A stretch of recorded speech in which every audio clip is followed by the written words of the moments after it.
হে খোর আপনারাও শুনছেন যে আমি স্বপ্ন দেখি মিছিল লইয়া দেয়ার মিছিলের আগে আমি এই দেশের লাগিয়া এই মানুষের লাগিয়া আমার এই গুলি খরা হয়েছে, গুলি খরিয়া আমি গুলি খাইয়া আমি মরি দিয়ার, তখন আমার মনে হয় যে আমি মরিয়া বেহেশতে যাইমু এবং হাসি মুখে আল্লাহর কাছে যাইমু, শহীদ হইয়া আল্লাহর কাছে যাইমু। কথাটা ফলি গেছে।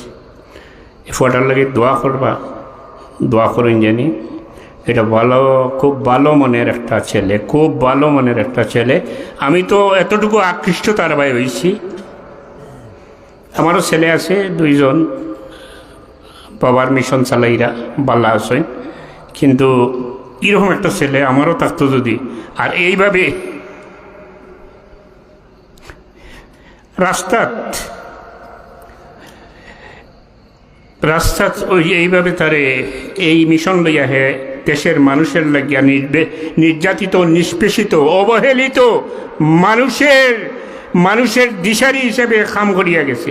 আমার এই ধরনের একটা ছেলে থাকতো, এইভাবে গুলি করি কেউ মারতো, থইলে আমি গর্বিত এক বাবা হইলাম, মনে আমি গর্বের সাথে হইলাম, মনে আমি সেই বাপের, সেই ছেলের বাপ, সেই হাদির বাপ আমি হইলাম মনে। আমার বালা মানুষের মূল্যায়ন এই দেশে না, এর লাগে এই দেশ আগাইতে পারে না। মারা হইছে একমাত্র কারণ তার মাঝে এত বেশি গুণ হয়েছিল যে গুণ সহ্য করতে পারছে না।